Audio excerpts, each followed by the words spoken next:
So, our second lesson for Japanese, Kanji and Kana, and I'm apologizing in advance, this one will be quite a bit longer, but certainly worth it. So, the reason why I did leave out the writing system in our first lesson and only briefly mentioned it was because this is one of the few difficult parts in our Japanese language journey. But as always, don't worry, it is not that difficult.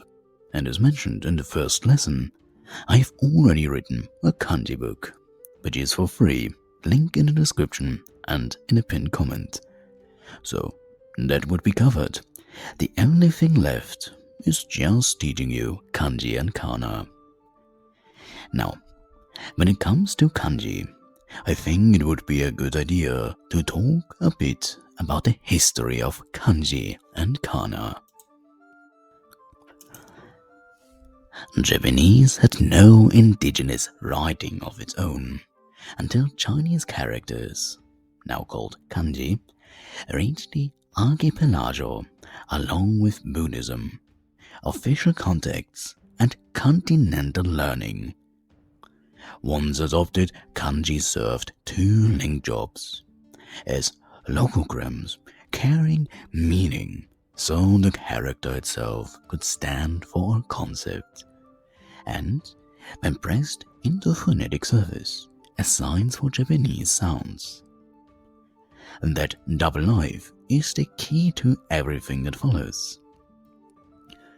The same Chinese characters could be read for sense, their Chinese or Japanese readings, or for sounds, and scribes use both possibilities to fit Chinese writing to Japanese grammar and vocabulary.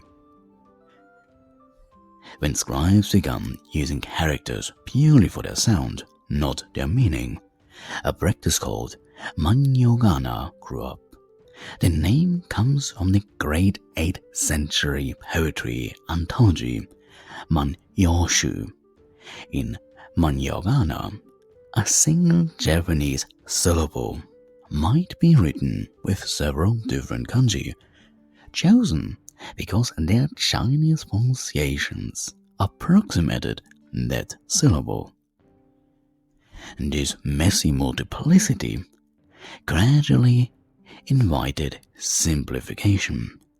Cursive, abbreviated, or fragmentary forms of those kanji were standardized into two syllabaries. In short, first came kanji, then Manyogana as a phonetic workaround, and from Manyogana came the two kana systems. Those two kana systems developed for different practical reasons and in different social milieu. Katakana, literally partial kana, emerged in the early Heian period, largely among Buddhist monks and male scholars, who used bits and strokes taken from Manyogana characters as a neat shorthand for annotating Chinese texts and glossing pronunciations. Each katakana sign is typically a fragment of a particular kanji that had been used phonetically. For example, ka derives from the portion of this character here, and many other katakana can be traced to similar truncations or specific kanji. So, katakana's origin as an annotation tool explains its later uses. It remained compact, angular, and visually distinct, which made it useful for transliterating foreign words, scientific names, emphasis, as well as editorial marks, for example in newspaper. And then hiragana, meaning something like plain kana, has a different genealogical and social flavor. It developed from the cursive, or flowing handwritten forms of the same Manyogana characters. entire characters written quickly until they became single rounded signs. And those cursive kana became especially common among court ladies in the Heian courts because aristocratic men were trained in classical Chinese and official scripts, and because participation in formal Chinese learning was gender restricted as well as class restricted. Women cultivated the simpler kana for private correspondence, poetry, and fiction. The association with women's handwriting gave hiragana the name onade, meaning women's hands. And some of Japanese earliest and most celebrated vernacular literature, notably the Tale of Genji by Murasaki Shikibu, was composed largely in hiragana. Now, a careful historical note here. Women were not literally forbidden from writing, but formal education in Chinese and official literacy was overwhelmingly a male domain. Hiragana flourished in that social gap. Over the medieval and early modern centuries, the three elements, kanji for meaning, hiragana for native grammar and phonetic material, katakana for annotation and special marking, settled into complementary routines. By the Meiji, and especially the post-war era, the state intervened to regularize which characters should be taught and how kana should be used.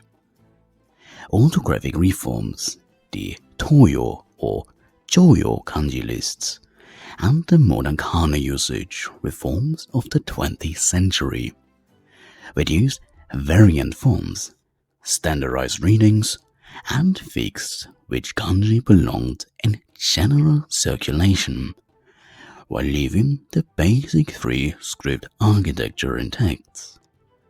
And that reform history explains why modern Japanese is both standardized and still mixed.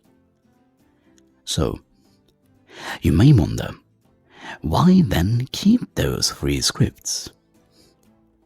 Well, the reasons are linguistic, practical, and cultural. You see, kanji compress meaning. They visually disambiguate the sea of Japanese homophones. Those are the words with the exact same sounds. One glance at kawa, which is this kanji here, meaning river, versus hashi, which is bridge, this kanji over here, gives meaning that pure phonetic spelling would hide. And they pack semantic information into dense, readable units. Thus, you can read it much faster once you know how to read kanji.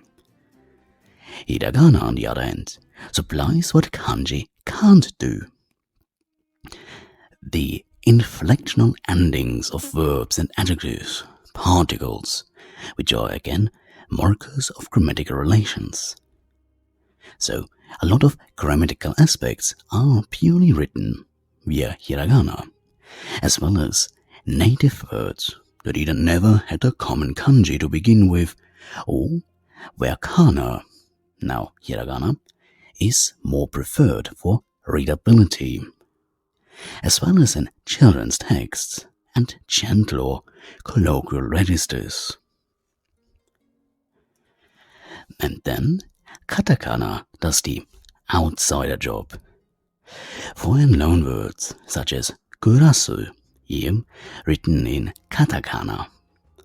Foreign names, onomatopoeic words, those are those kind of words that describe a sound. In advertising and manga, but also technical terms and scientific taxonomy, and also occasional emphasis on stylistic effect, precisely because its sharp, square shapes stand out on a newspaper page So, put another way, kanji tells you what something means. Hiragana tells you the grammar and the native phonetic backbone. Katakana reflects foreignness, technicality, or simply emphasis. So, how does this look in everyday usage? A typical written sentence will mix all three, although mostly just kanji and hiragana. Most nouns, verb stems, adjective stems, and Sino-Japanese compounds appear in kanji. For example, here. Grammatical endings, particles, and many function words are written in hiragana. For example, here. And borrowed words, scientific names, and emphatic or unfamiliar terms are written in katakana, such as here. When no common kanji exists, or when a kanji is rare or just too formal, writers will opt for hiragana instead. Conversely, when a writer wants a word to pop visually or signal foreign origin, katakana is the tool of choice. The result is a flexible orthography that simultaneously carries meaning, sound, as well as social and semantic nuance. So, let's have a look at the derivation from kanji to kana, which will also serve as our introduction to the kana readings. So, first, hiragana and katakana have obviously the exact same pronunciation, just different symbols. So, we are looking always at the left version in each of the cells. So, we have A, I, U, E, O. And then Ka, Ki, Ku, Ke, Ko. Sa, Shi, not Si, Shi, Su, Se, So. Ta, Chi, Tsu, Te, To. Na, Ni, Nu, Ne, No. Ha, He, Hu, which is more of an F sound, so Hu, He, Ho. Ma, Mi, Mu, Me, Mo. The next one is a little bit tricky because we actually only have 3 sounds in here, which are ya, you, yo.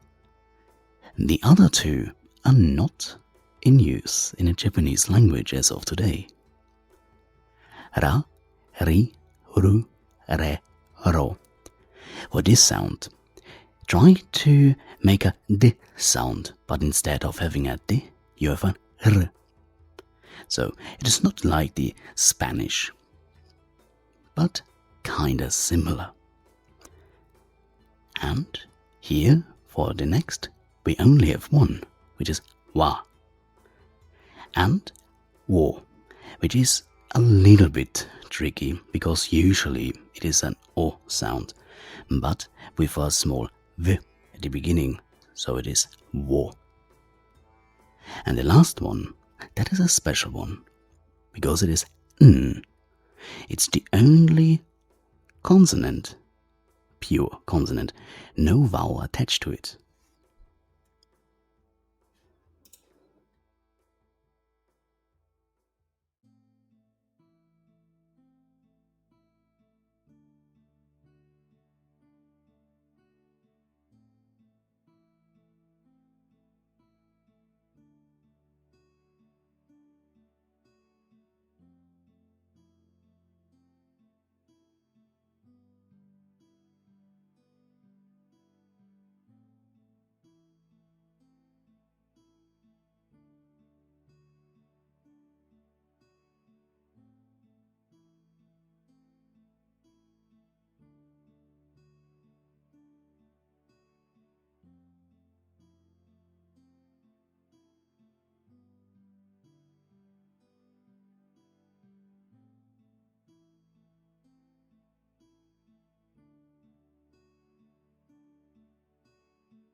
So, we have seen the two kana systems, hiragana and katakana.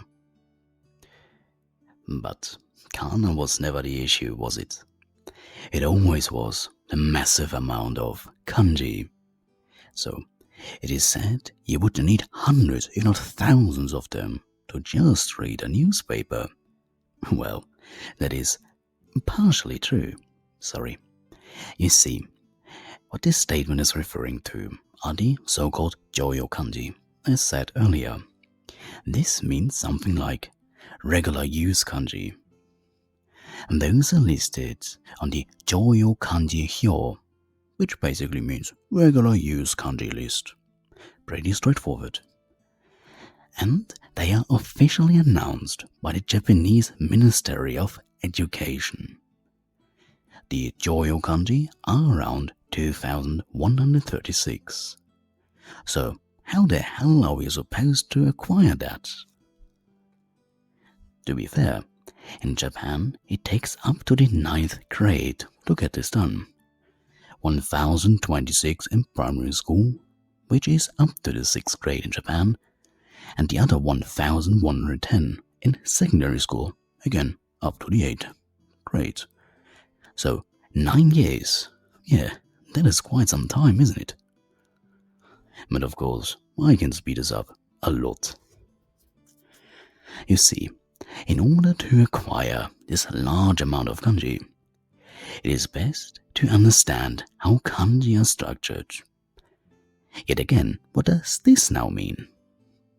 Well, kanji are built out of smaller components, so-called radicals or bushu, which is this word here, of which we have 217, and some of them are actually entire kanji by themselves. So, the first step is to have a look at the radicals. And there is a wonderful website that I'm linking in the pinned comment as well. Because if you want, you can have a look at them.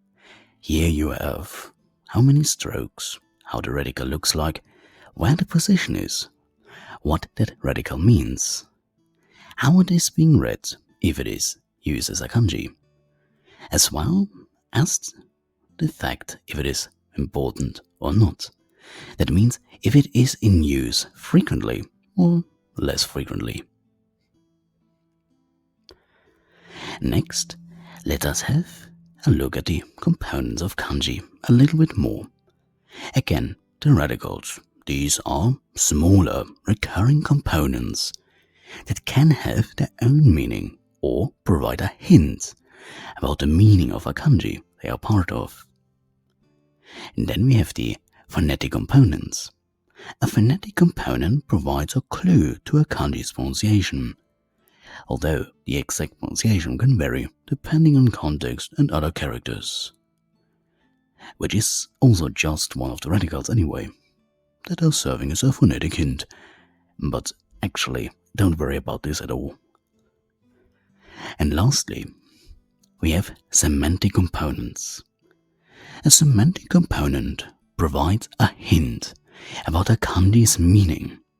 For example, the water radical, which is this one, appears in many kanji related to water, such as ocean, which is this kanji, read as umi, and this kanji, which means swim, which is oyo. To swim would be oyogu, with the gu being yet again in hiragana. And we have different types of kanji as well. To be more precise, 6 types of kanji creation. Here we have pictographs. Original kanji were simple pictures of objects, like this one, meaning dog, and is being read as inu. And then ideographs, and these represent abstract ideas, sometimes by adding modifying marks to a pictograph, or by combining 2 simpler ideographs to create a new meaning. Then we have something very common, compound ideographs, which means 2 or more characters are combined to create a new meaning. For example, combining electricity, which is this kanji, read as denki, and car, which is this kanji, that is kuruma. Those are just one of the readings of those two kanji. So, electricity and car are forming the word train, which is nature, and being written like this. Now, next we have phonetic semantic compounds. This is the most common type, where a character is made of a semantic component, providing meaning, and a phonetic component, providing sound. And then we have phonetic loans. A character is used to represent a sound, regardless of its original meaning. And lastly, other types. Some kanji are formed through other means, such as combining multiple components, which can include radicals. And this is it. We are at the end of this lesson. Yet, maybe one last thing that we need to pay attention to.